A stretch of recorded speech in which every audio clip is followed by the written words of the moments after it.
Okay, I'm going to ask Dr. Catherine Barrett if you would like to kick off by introducing yourself.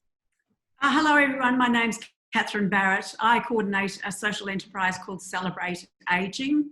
And Celebrate Ageing includes some work on the sexual rights of older people, including the Power Project, which is our work addressing, responding to and preventing sexual assault, particularly of older women. Okay, Yumi. Hello everyone, my name's Yumi. I work for the Older Women's Network. We're an organization that brings the issues concerning older women to the forefront, and we've been going since 1987. You can find us on the web, on Facebook, Twitter, and Instagram. So currently we're working on homelessness, economic insecurity, and violence against older women. So thank you to Compass and Catherine Barrett for giving us this opportunity to be here with you all. Thank you, Yumi. Over to you, Kerrin. Thank you. My name is Kerrin Bradfield. My pronouns are she, they. I'm a clinical sexologist and I work at the Gold Coast Centre Against Sexual Violence. We provide free counselling and support for women of all ages, so women, younger women and older women who've experienced sexual violence at any point in their lives. Yeah, and you're producing some fantastic literature on your website, which I really recommend to everybody, packed full of information. Okay, let's kick off the discussion then. Catherine, perhaps we can start with you telling us what the difference is between sexual assault and unlawful sexual contact. I think what both those terms have in common is sexual activity without consent. And it's really important to think about the language. Sexual contact, or unlawful sexual contact, also includes unconsent or a lack of consent where the activities don't have physical contact. So that's really important. But I think it's also really important to understand that sexual assault is a term that's used in the broader community. Unlawful sexual contact is a term that's just used in residential aged care. And neither of those terms are likely to be used by older women in the broader community. I think that's incredibly important. And the last point I would want to make on that is that I'm reliably informed that, for example, an older woman presenting to an emergency department who has been sexually assaulted would receive a forensic response to the crime of sexual assault, and that for older women who present with having sexual abuse, the response may be less forensic and much more focused around the social issues and context. And I think it's really important for us to think about the language we use and the context of it. And is underreporting one of the major problems with sexual abuse? Well, yes, underreporting is the major problem, but actually to look further, the real problem is underlistening, that we don't listen. So consistently across the research and in the calls I receive from older women and their families, they're saying to me that the research is saying that when older women do report, they're often discredited or not heard. And that's a real problem because it means that we're not holding perpetrators to account. And what it also means is that we are not actively sending the message to older women that it is okay to talk to us about sexual assault. So does that mean, Catherine, that in an instance of this, someone might have to complain about it 2, 3, 4, 5 times before someone actually registers that there really is a problem? Is that part of what the underreporting is that the lack of listening means that it's not acknowledged and taken seriously until someone has reported it repeatedly? Yes, and unfortunately, Caroline, we know that if an older woman does report and it falls on deaf ears, that often she won't report again. So in the community setting, particularly if it's a home care worker, who often there's a wonderful relationship of trust, and if an older woman reports and it's not well received, then she won't report again. And in the context of residential aged care, we know from the stories that have been reported in the media and also too from the calls that I get, that often where an older woman or her family report a sexual assault, it's women mostly either with dementia or those who aren't verbal, who are targeted by perpetrators who know they'll get away with it for those reasons, invariably. And so there's real difficulty reporting, and the signs are often not overt, the stories are not clear-cut, and so we need to do a lot of work helping service providers to understand what to look for, what happens and how to respond. Mm. And what sort of numbers of cases are we talking about here, Catherine? So in residential aged care, we've been collecting data for the last 10 years. And 10 years ago, it was 310 reports of alleged unlawful sexual contact. For the last year, it was 790. But given that we're not collecting data, that there's the that we're not collecting data where the alleged assault was perpetrated by a person with cognitive impairment, it's likely to be in the many thousands. And so that's just residential aged care, but the reporting in the broader community is almost non-existent. And, you know, there are a number of factors behind that, but one of the things that is behind it is that we are not opening up conversations with older women. You know, we're not sending a message to older women that they can talk about their experiences. The language of sexual assault for older women in the context of their sexual assault by an intimate partner or family member is not, sexual assault is not language that's often used because of marital rape immunity laws and that whole, there has been a power imbalance for most of their lives, and they're not likely to turn around and say, I'm being sexually assaulted by my husband or male partner. They're more likely to say he's being a nuisance, and we're not opening up those conversations, which is really inequitable, given that we know that, you know, almost 25% of women in Australia have experienced physical or sexual violence by intimate partners or other family members. Why do we think it stops at 25, at 65? Absolutely. Kerrin, in the work that you do on the Gold Coast, what have you learned about the sexual abuse of older women in terms of the key clues and things to look for apart from obvious physical injuries? Yeah, I guess the first thing to really acknowledge too is that when we're talking about older women, they're not a homogenous group, that there's a really diverse range of experiences for people between the ages of 65 and 105, that the lifestyles and the activities that those people engage in are really different as well. So in terms of signs, really it can be a whole lot of things. Withdrawal is quite a big sign that a person is becoming increasingly isolated. Often it's things that we might actually put down to early onset dementia or a decline in mental capacity, so that the person is, perhaps they are losing their memories a little bit. They might seem a little bit less coherent than usual. And it is easy to clock those up to ageing, but they can also be signs that this person's experienced a trauma that they feel unable to talk about, that they're internalising some shame and blame around that experience as well.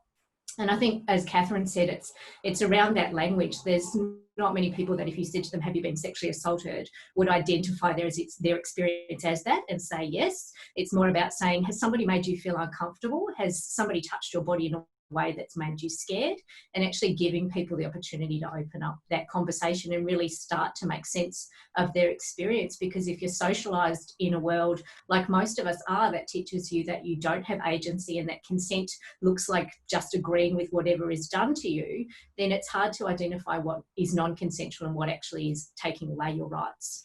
I think one of the things that I learned when I was reading around this subject that surprised me in a way maybe it shouldn't have, is that really one of the key things to understand about perpetrators is that it's not about sex, it's about power. Can you talk to us a little bit about that? Yeah, that's probably one of the big misconceptions or mythology around sexual assault and sexual violence, is that because it's a crime that's enacted through sex and sexuality, that must be motivated by sex and sexuality, but it's not. It's really motivated by power and control. And just like some people might exhibit that through physical violence, other people exhibit that through sexual violence. And because that sexual violence and our sexuality is such an intimate violation of our person and of our body, so it's really important to pull those apart and actually recognise that whether or not a person is sexually active has nothing to do with their vulnerability to sexual violence. And recognising too that you know, it happens to all ages across the spectrum. And I guess that's the difference, is we find it easier sometimes to get our head around maybe, you know, different forms of sexual violence. But then when it comes to older people, we don't necessarily want to recognise that that is still a crime, because it is certainly about power. And Kerrin, before I move on to you, Yumi, one other thing that I wanted to ask you about. The data shows that the most common form of elder abuse that we're aware of in the community at the moment is financial. And that's much more visible in many obvious ways. Is there a correlation between sexual abuse and other forms of abuse, such as financial abuse? Do they often go together? Often when there's one type of abuse occurring, there's other types of abuse occurring. And I guess we're so much more comfortable talking about financial abuse. We feel that we can easily prove it because there's often a paper trail. We're used to talking about money. So what often happens, and that's part of the underreporting and masking the data, is that people will see the financial abuse, address that, and believe that the issue is resolved, instead of actually digging deeper and going, what other forms of power and control are operating in this dynamic? So yeah, definitely. That's absolutely fascinating, yes. Yumi, Catherine was talking there about societal attitudes and this kind of sense that, you know, sexual abuse is something that happens in a particular age bracket or at a particular stage of life. So there's this myth that older women are asexual. How do we address that in this context where sexual abuse is not about sex, it's about something else? I think it's deeply rooted in this whole idea of ageism. And maybe I can illustrate this by talking about the reaction of a judge in sentencing a male masseuse who raped an 80-year-old woman during a massage. So during the sentencing, the judge said that this male masseuse crime was, you know, and I quote, incomprehensible. And it also relates, you know, that attitude can also be heard in the responses of people when they heard of, you know, the sexual abuse of a woman in a nursing home by a young male carer. And it was just met with disbelief, and people would say, why would a young man do something like that? She's such an old woman, you know? So if we were to play a word association game here, and if I said, for example, sex appeal, what would you think of? You know, I can safely bet $1 million that not many of us will think of a 75-year-old woman with a walking stick. So aging in our society is viewed as a process of, you know, decay and deterioration. We've got so many derogatory terms to describe aspects of aging. And we live in a society where sexuality is characterized as a domain for the young. Let's look at Hollywood's portrayal of older women. You know, they fall into the category of the mother, the feisty grandmother, the sharp-tongued spinsters, and of course the servants, the maids and the waitresses. And often these are, you know, older women from ethnic minority backgrounds. And even the World Health Organization has ignored the complexity of sexual violence in older adults because they haven't included sexual neglect in their definition of elder abuse and neglect. And why is this important? Because sexual neglect means a failure to provide privacy, failure to respect a person's sexual orientation or gender identity, treating older adults as asexual beings, and or preventing them from expressing their sexuality. Now, you know, it may surprise some people to know that older adults are the fastest growing demographic on online dating websites. And we know that RSVP tells us that adults age 50 plus make up 22% of their membership, and the oldest registered member is 91 years old. So thinking of older women as asexual is dangerous. Why? Because our assumptions of age and ageist attitudes leads to disbelief and discrediting of the older woman when she says she has been sexually assaulted. It's dangerous because we don't identify older women as being at risk of sexual assault. So we miss the signs. We don't put in the structures to support them. Look, I love everything that you said, and I was just thinking while you were talking about the importance of the word dignity, which I think is really crucial as a sort of expression of respect and about how, you know, we jettison dignity in so many ways, or we allow that to be jettisoned from older people's lives, you know, simply when their plumbing goes wrong, bang, their dignity goes wrong, when their bladder or their bowel goes wrong. And similarly, along with the dignity word, which kind of gets jettisoned too easily, when was the last time you ever heard the word desire used in any kind of conversation about an older person? So I really love what you said there, and I think it goes to a really crucial point about the whole sort of ageism campaign, which has been building momentum, which I think is that we need a different narrative, and we need different stories, and of course often those are going to come from Hollywood. So thank you for that. And just talking about stories, Catherine, I really think that now is a good time for us perhaps to touch on Margaret's story, because that has been such a seminal example of a story that has had public attention, media attention, a film, a short film that you know, really brings home the nub of this issue in a very human way. So could you perhaps tell us a little bit about Margaret's story? Yeah, so Margarita was it was 95 when she rang me and said that that she had been sexually assaulted by the acting manager of a seniors rental service, and she wanted to know if I could help her. So a number of us worked with Margarita over a number of years to help her get justice, because the first response, when Margarita reported to the manager that she had been sexually assaulted by the acting manager, the immediate response was, he wouldn't do that, he's a family friend. And I think, you know, if we unpack that, you know, there's a disbelief, there's not a want to believe that that's possible, that somebody that I would be friends with would do such a thing. But this is something that happens to older women quite often. In fact, they said to Margarita that she must have a urinary tract infection. And that's a really common narrative, that older women's reports get dismissed. And Margarita talks about how when she contacted me, she had almost given up hope of having justice, of being safe. I mean, there was her dignity at one level, but also too it was her safety. And so when Margarita took the perpetrator to court, he was convicted of sexual assault of 3 older women, because it's often somebody who doesn't do this just once. But the impact it had on Margarita, there's another myth too, that, you know, at older women, it's near the end of their lives, it doesn't affect them as much. Margarita lost 20 kilos and didn't sleep more than a couple of hours for a year. And about a year afterwards, I asked her whether she would be willing to share her story, and she did, and we made a film. It's freely available on the OPAL Institute. But what Margarita did last year was she championed a campaign called SheToo, and it was about listening, Margarita's strategies for listening to older women.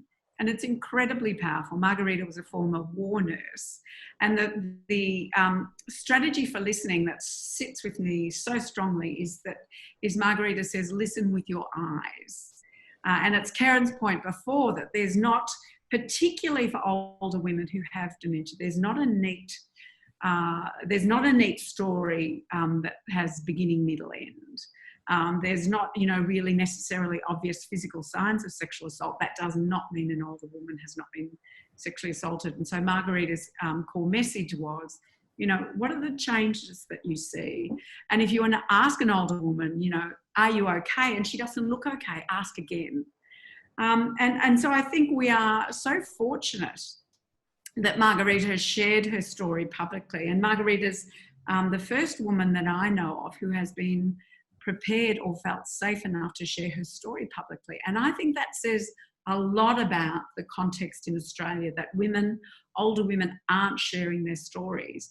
And we are very fortunate that Margarita shared her story, and at the Elder Abuse Conference in Queensland, was that last year, she did as well. And, you know, unfortunately, Margarita died shortly after that. And I think while we're very, you know, I feel incredibly grateful that she shared her story, the onus of responsibility is not on older women to educate us so that we do our job, so that we listen. You know, we've all got to take responsibility for this, and we all can. We're all very capable listening, and you know, that's the first skill. Absolutely, absolutely. Just a reminder, if you're with us for this webinar, don't forget that you can ask us a question in the Q&A forum, and that will get passed on to me, and we will try and answer as many of your questions at the end of this conversation as we can. We've got a couple coming through on the screen already. Thank you for those, but keep them coming. Kerrin, often a complicating factor is when the victim has dementia or other impairments that limit communication. Can you talk to us a little bit about those situations and how on earth one can help a person in that situation? Yeah, I guess dementia and cognitive decline or impaired capacity actually are things that make people more vulnerable. So if anything, we should be looking at that and seeing that as more believable, but we don't. We kind of dismiss it because the person may have trouble describing what happens. They may be nonverbal and not be able to talk about their experience. What we do know, I guess, about dementia is that even though people can't recall memories as clearly, the memory is in there somewhere. And so it may actually come out through more behavioural signs. So there can always be those other clues that would signify that there's been some point where this person's behaviour has changed quite a lot. Often changing environments can be really disruptive as well. So sometimes, again, it might be that we move somebody to a different room and they become really erratic and we just say, oh, they're getting worse. But we need to look at those environmental and contextual factors and say, what is this behaviour communicating to us? What is it trying to tell us about what this person is experiencing? So I guess that's really important to keep in mind. And as Catherine touched on with reporting, particularly in residential care, is the difficulty there is that if the perpetrator themselves has dementia, then that's not something that needs to be reported.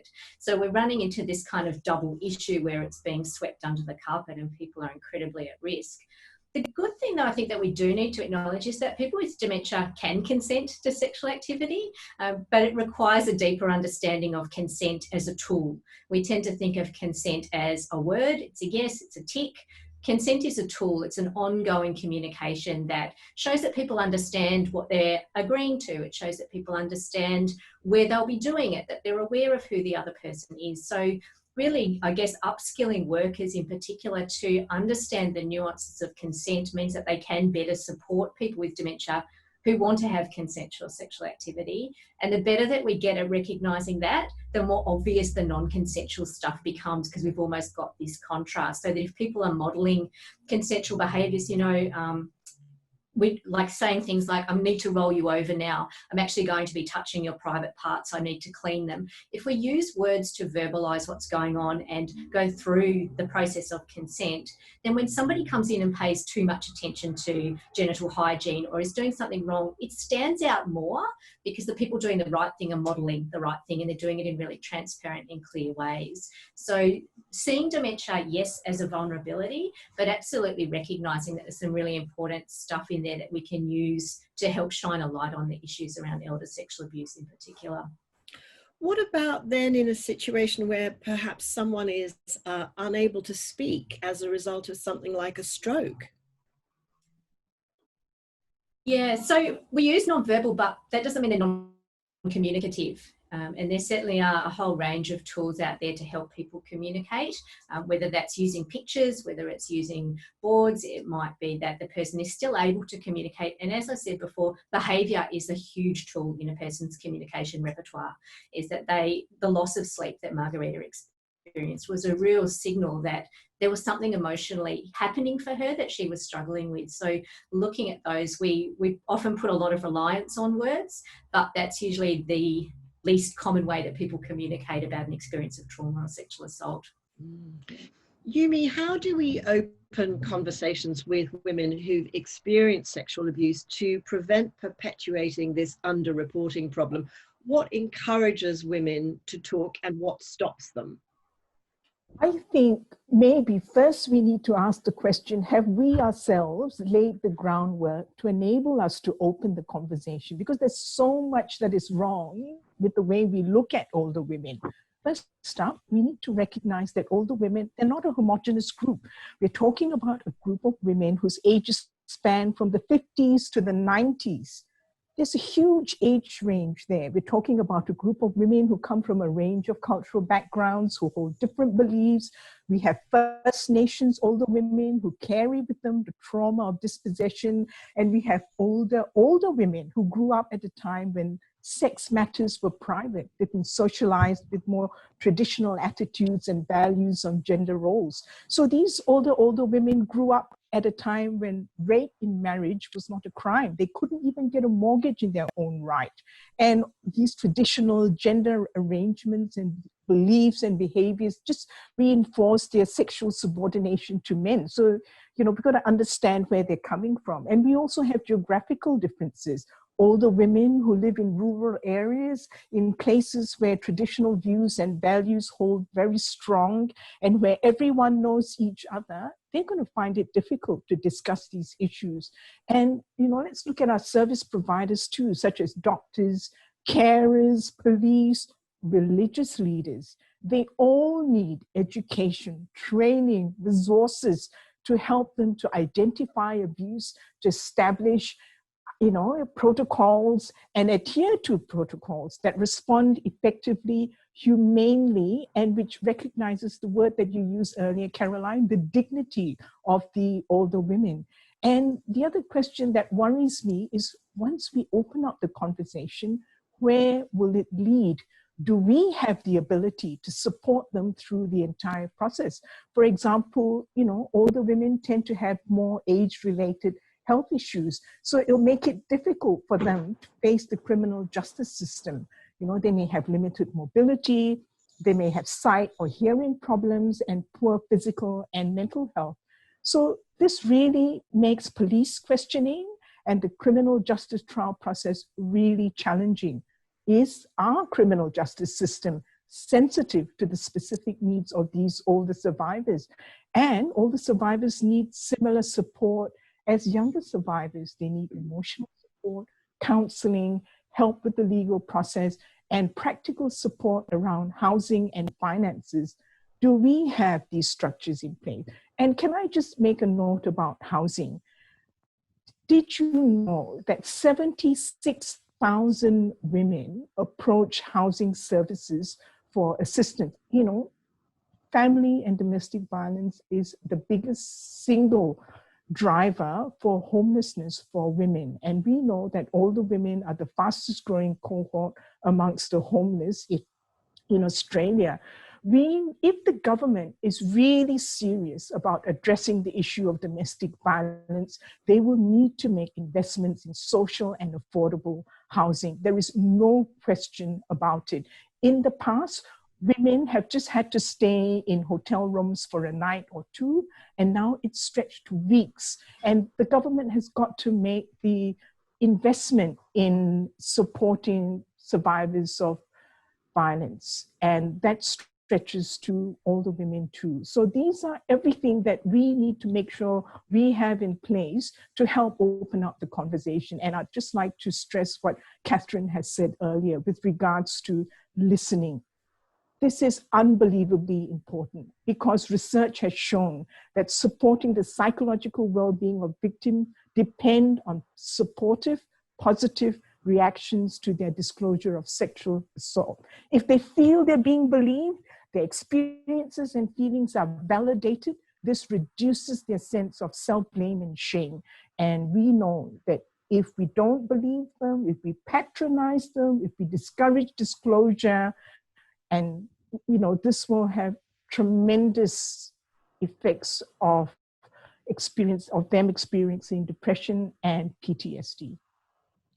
Absolutely. And look, I really think that what you said there about homelessness is a really crucial factor. We are going to come to Catherine. I'm going to ask you in a moment about some of these policing issues that Yumi raised. But Yumi, before I move on, I just want to ask you, since we're talking there about the non-homogeneity of the particular group and about the people who are the most vulnerable people in our society, I'm thinking about the extra sensitivities regarding refugees, asylum seekers, the homeless you mentioned, but transgender victims. So what can you tell us? What are your concerns about those people who are burdened with extra sensitivities around reporting assault.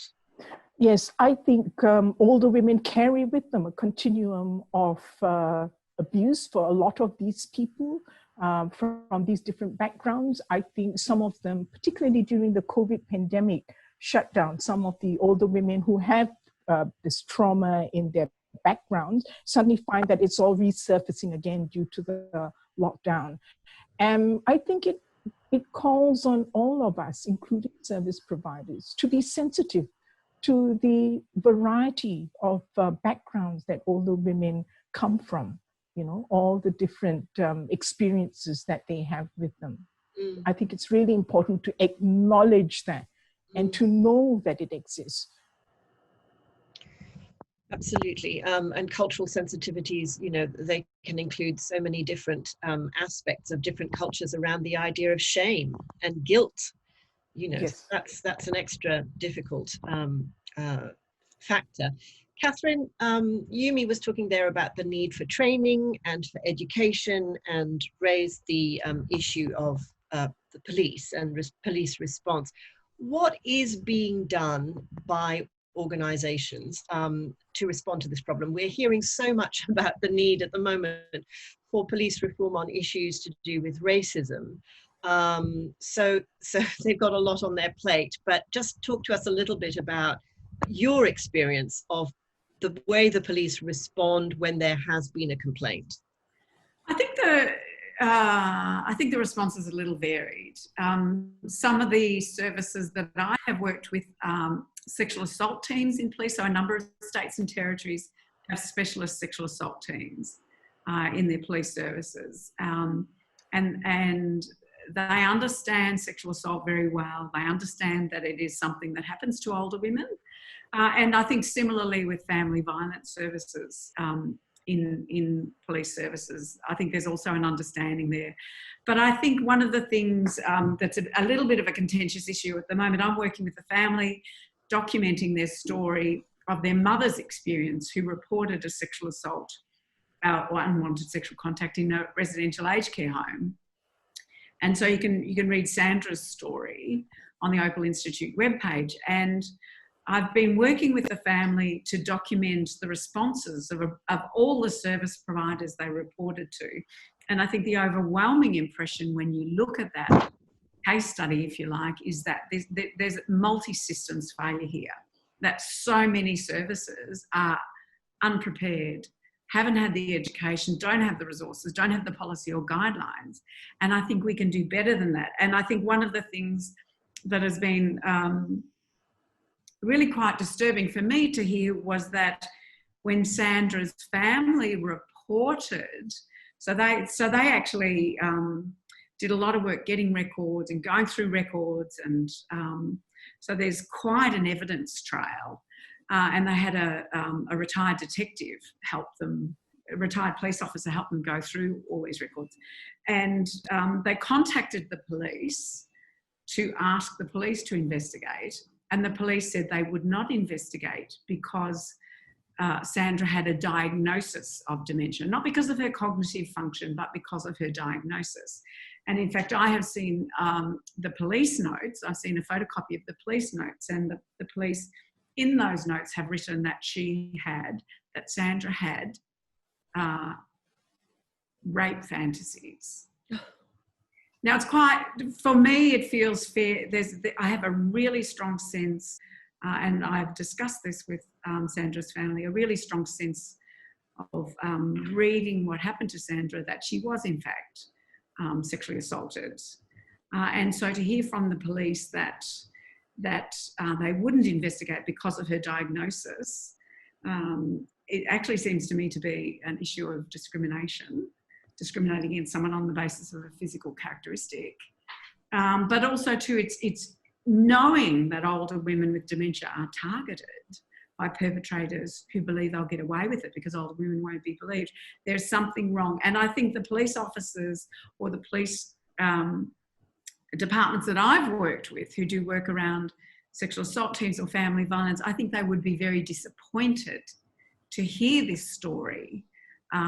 But it can't be a lottery for families and older women. It can't be, it's going to be okay here, it's not going to be okay here. We need, I think police services need written policy and guidance and education, and we need to engage dementia services in this as well too. You know, given that older women with dementia are particularly vulnerable and targeted, we need dementia services engaged in this. And we need to understand it's not that the failing is not just on the part of police in this instance.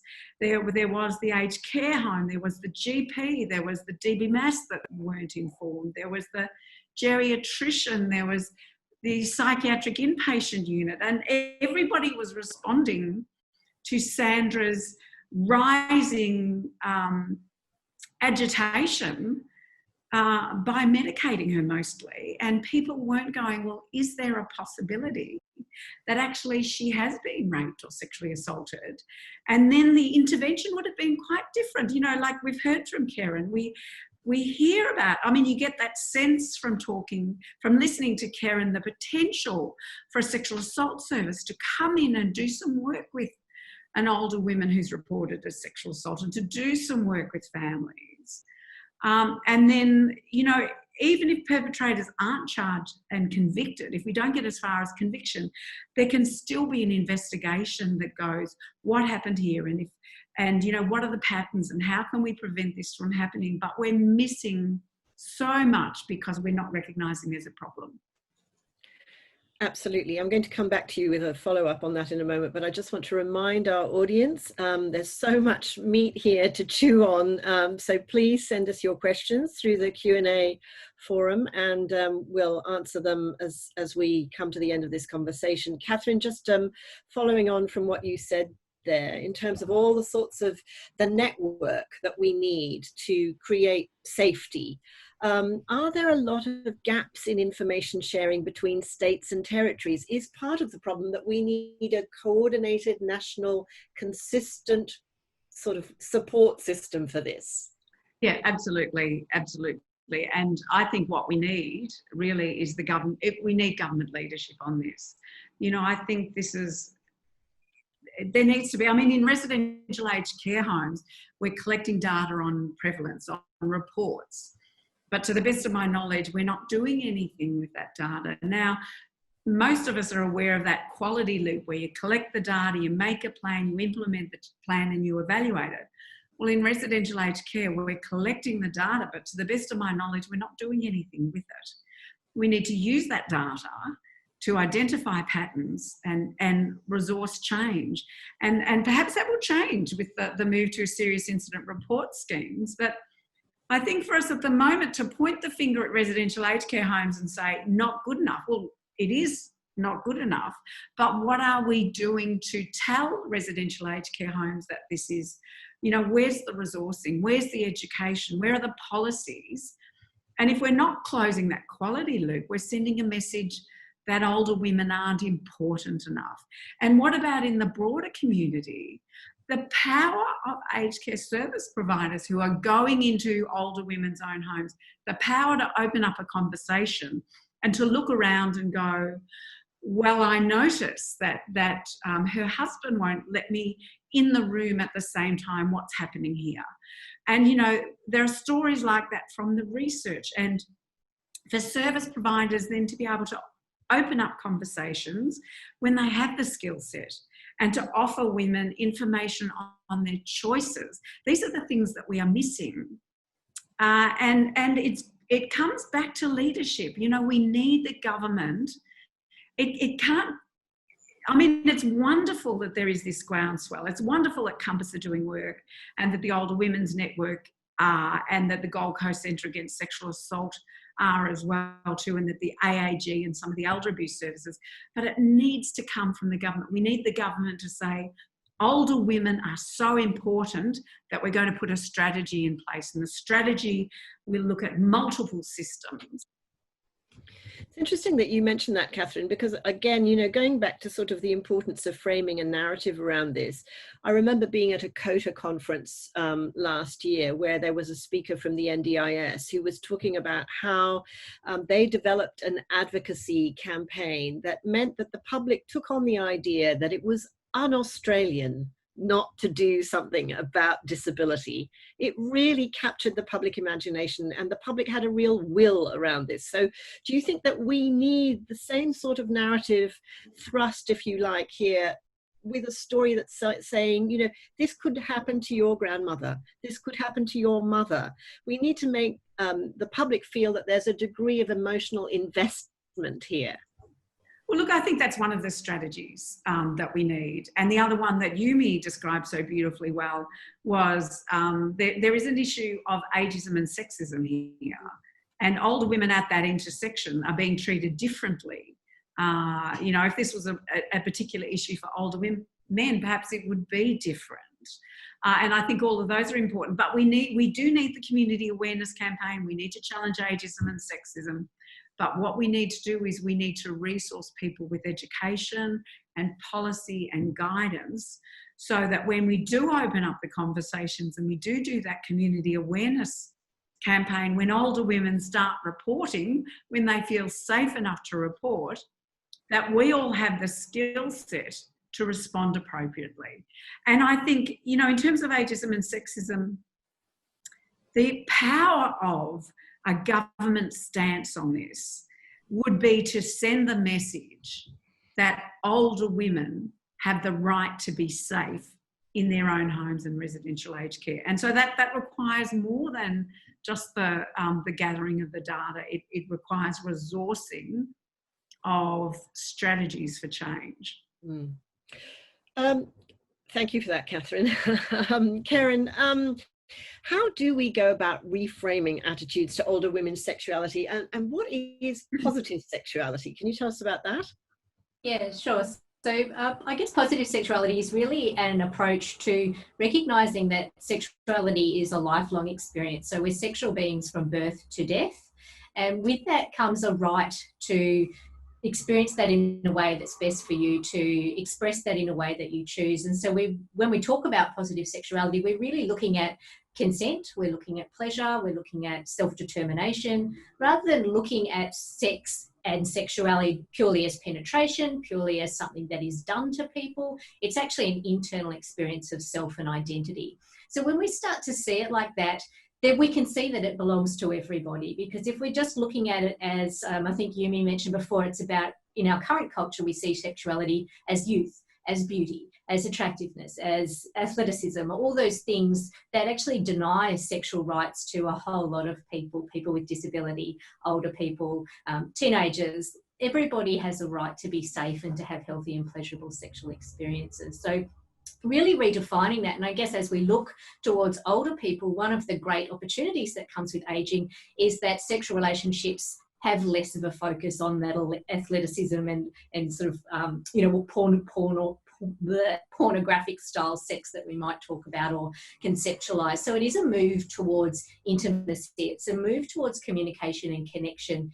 And often for people, that's a real time of celebration, that actually kids leave the home, that there's this renewed chance to explore and get to know partners. So we need to be having those conversations as part of positive sexuality, instead of saying just young people are sexual and have a right to be sexual. Actually, everybody has a right, and they have a right to decide what that means to them.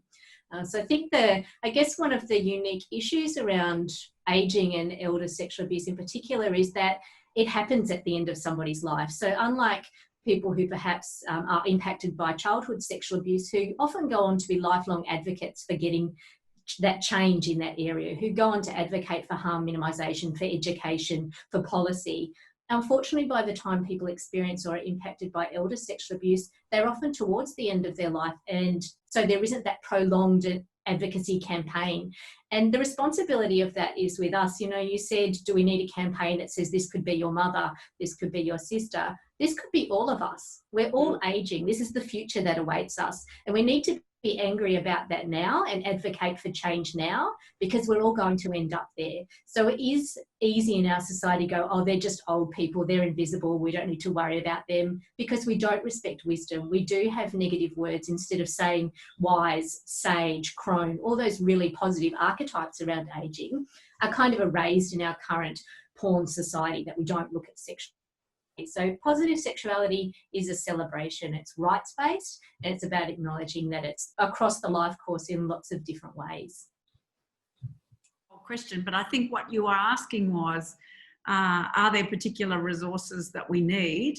What sort of source? The question was, what sort of services, professional resources are required to encourage victims to come forward? I think what I would like to see to start off with is some work around strategies for listening. So how we listen makes the world of difference. But, you know, it's been really wonderful for me listening to Yumi and Kerrin, and I'm learning so much from them as well too. So the fact that Compass have this webinar as a resource is another way of building capacity and education, so that when we do listen well, that we then know what to do with disclosure when it happens. So, you know, given that there's almost, you know, very little out there, my wish list is just about endless. But one of the things that I would like to see, actually, I would like to see some generic resources that could be picked up by anybody, but then I would like to see those resources digested by people in particular contexts. So, for example, Kerrin, the wonderful work Gold Coast Centre Against Sexual Assault do, you know, could that information be documented to then be shared with other sexual assault services around the country? And Yumi's important insights. What about older women's networks across the country? Could we be giving them information?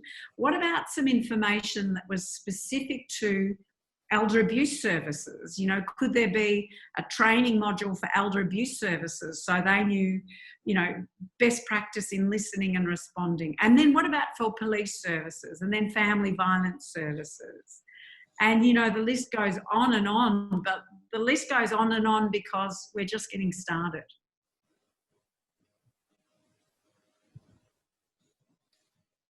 Is Caroline still frozen?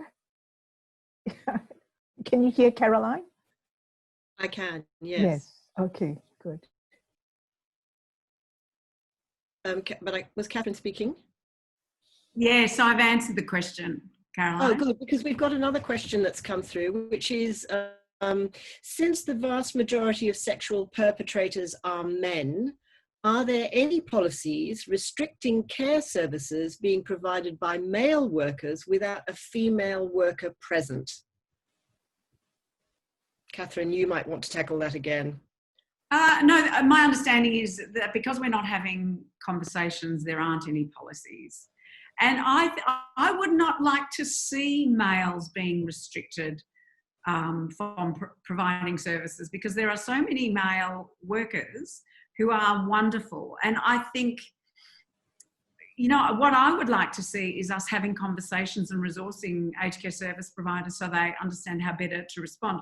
One of the things about us not wanting to believe that it's possible that a service provider would sexually assault an older, that response that is, it couldn't have happened, he wouldn't do that. You know, he's a married man, he's younger, she's older. Why would? When we debunk those myths, then aged care workers are looking out in a different way. And I think that's what we need to do. I would not want to see all male aged care workers tarred with the "you're not safe" brush. What is not safe is our silence, actually. Absolutely. I mean, I keep thinking back to Margarita's perpetrator and the fact that this was an acting manager who must have been so confident that he would not be discovered, reported. Yes, absolutely. And that's the thing all the way through, the absolute brazenness, the absolute expectation that perpetrators will get away with it because they have. And that's the reality. And so in some ways, the prevention at this point in time is about listening. When we listen, with our eyes as well as our ears, then we are able to respond. When we know it could possibly happen, we listen differently.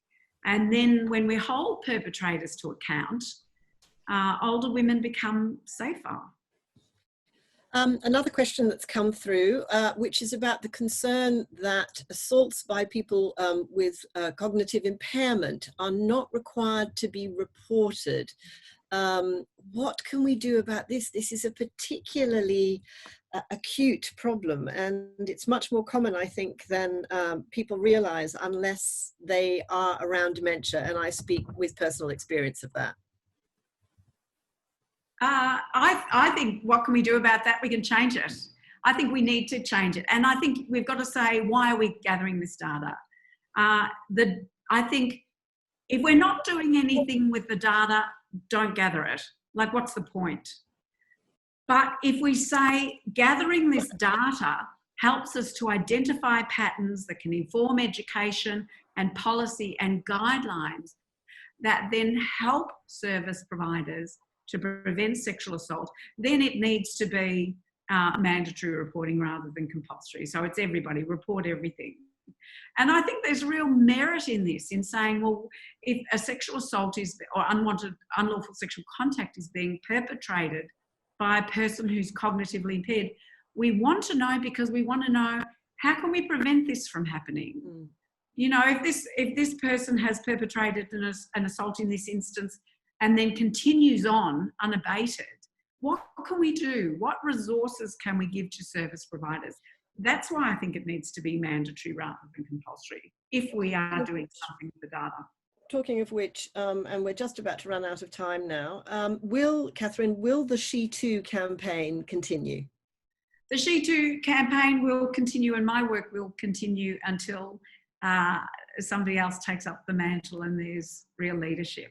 I think the leadership by Compass in facilitating this session is amazing, and some of the elder abuse services are on board, and this is wonderful. But I would like someone to do me out of a job on this one. Thank you. Any quick takeaways finally from you, Kerrin and Yumi? Anything that you'd like to add to this conversation? Kerrin, you want to go first? Yeah, I think just as everyone has said, the importance of starting by believing is that's the game changer, because those things that we talk about as vulnerabilities, they're vulnerabilities because they are often people that won't be believed. And so it makes it easier for perpetrators to think they'll get away with it, because why would people believe older women? Why would people believe people with disability? If we as a community always start by believing, we're already changing that. We're making it harder. We're saying we're actually going to believe you. So it does, as Yumi, I think, said, it changes the entire trajectory of someone's healing journey when they're believed, because that form of justice can just be actually somebody who has validated my experience, that I know that someone has listened to me and seen my humanity. So I think that's a really important thing to acknowledge, is that we can all do that. We can all respond starting by believing. That's from us as a community, that's from the legal system, that's from aged care providers. Anybody who discloses an experience of sexual assault and violence, we can say, I'm sorry that happened to you. Would you like to talk about it? How can I help? And really acknowledge that experience. I think that's really a key take home. Yumi? I'd like to say that, violence against women, including older women, it's happening in the context of a society that just has not fully accepted the fact that we're facing a pandemic of violence against women.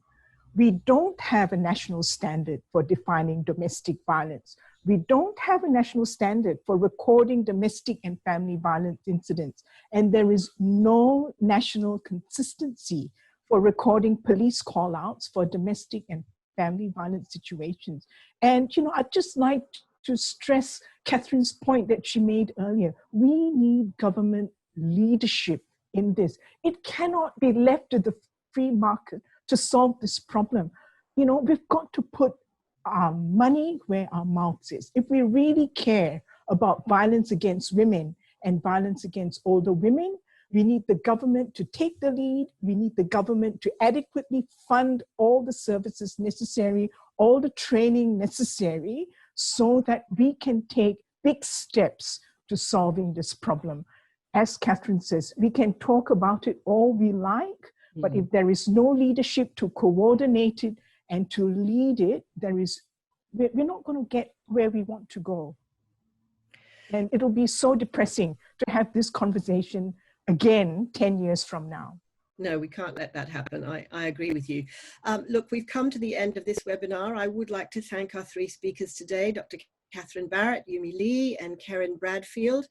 I think we've all learnt one crucial message, which is that we have to listen harder, we have to listen better, we need coordinated services that will respond to this kind of community expectation. We need to build momentum around the issue, which I think we're seeing encouragingly in terms of the way we are now having a broader discussion about ageism, which is absolutely at the core of everything that we've been talking about today. I hope this webinar has given you some insights into what needs to happen next. A summary of today's conversation will be posted to the Compass website within the next week, so keep an eye out for that. And there are also excellent resources for you on the Compass Facebook page, which is actually called Compass.info. So check that out, and there will be more webinars from Compass in the months ahead. Thank you so much for joining us today.